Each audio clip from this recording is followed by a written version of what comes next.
Collective nouns. I have a problem with collective nouns.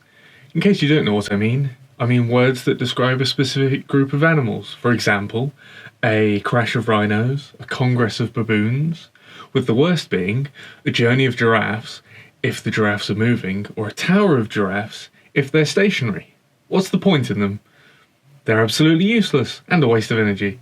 Yet, they are becoming more commonplace, used by safari guides and scientists alike. But these words are just crap. They're a joke. In fact,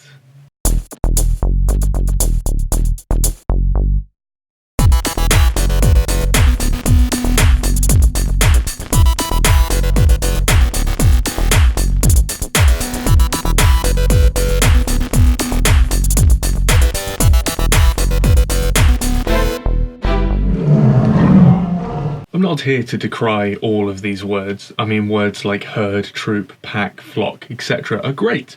A herd of cattle being a short form of saying a group of herbivorous mammals, specifically cattle. A troop of languors, short form for a group of primates, specifically languors. Pack of wolves, group of canines, specifically wolves. You get the idea. It's an easier way to communicate information about groups of animals to other people.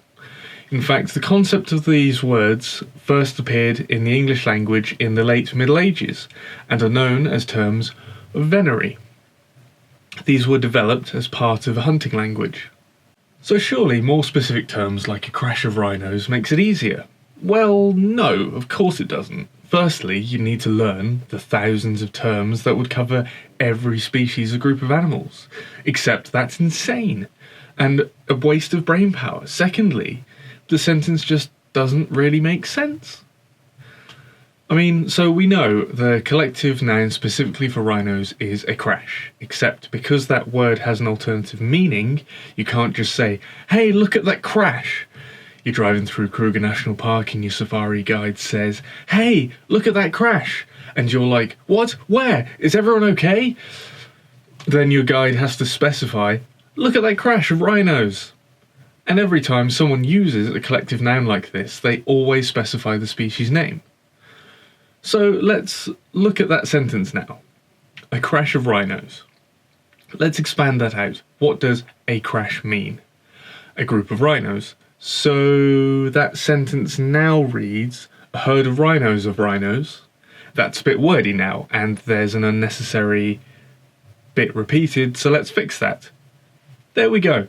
The sentence now reads, a herd of rhinos. Wait a minute, isn't that what we used to say? Exactly, there is no point in that at all. But where did the concept of these specific terms of venery come from? Well, the first recorded source for animal collective nouns is a poem called The Treatise from the 13th century by a knight going by the name of Walter of Bibbsworth, who wrote it to help a landowner's children learn French. This poem had 3 collective nouns for animals in it. However, in the early 15th century, a book called Master of the Game now contained 7 different names. By the end of the 15th century, a book contained 165 of these terms, the Book of St Albans, although better known as the Book of Hawking, Hunting and Blazing of Arms. Interestingly, it could be considered as one of the first hobbyist magazines because of it being released slowly over time. Back then, the same as it is now, it is best to be humorous and engaging when trying to inform people, and this book certainly is. The list of nouns is introduced as the companies of beasts and fowls. While it does have some useful ones such as a gaggle of geese, most of the list contains joke ones applying to groups of people, like a doctrine of doctors, a sentence of judges, a fighting of beggars, an uncredible of cuckolds, a melody of harpers, a gaggle of women, a disworship of Scots. So it was something to have fun with back then. That introduction of incredibly specific terms was so long ago, and suddenly there is a resurgence of these names everywhere now. As I've said, biologists, safari guides and many others are using these more and more with increasing sincerity. But why? Well, I think it can be traced back to this fantastic sketch from the 80s. Can Jarrod really speak as we would understand it? Oh, yes. He can speak a few actual words. Of course, it was extremely difficult to get him even to this stage. When I first captured Jarrod in the Congo, I'm 67, I think it was, 68. He was completely wild. Wild? I was absolutely livid. I mean, To come back to my earlier question, how has Jarrod reacted to being separated from his family? Well, to begin with, Jarrod did make various attempts to contact his old flange of gorillas. It's a whoop, Professor, a whoop of gorillas. It's a flange of baboons. In case you didn't know, the man in the gorilla suit is Rowan Atkinson, who you'll probably better know as Mr. Bean. Anyway, in this sketch, he refers to a group of gorillas as a whoop and baboons as a flange, for no specific reason other than it's funny, which it is. Following this, a primatologist specialising in baboons was a fan of this sketch, and as a tribute used the term flange to describe a group of baboons in a book they were writing.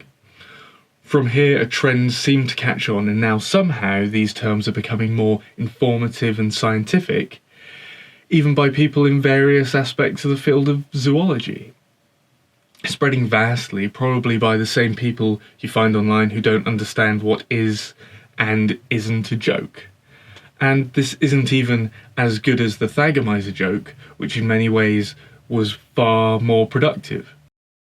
You should certainly look up what the Thagomizer is. It is hilarious. Thanks for watching. I hope you enjoyed this video. Perhaps it shed some light on where these collective nouns come from, the fact that they're all jokes, and that you shouldn't probably take them seriously. But anyway, if you like this video, why not give it a like, subscribe to the channel if you want to see more like this, leave a comment, let me know what you liked, let me know what you didn't like, share it with your friends. Bye.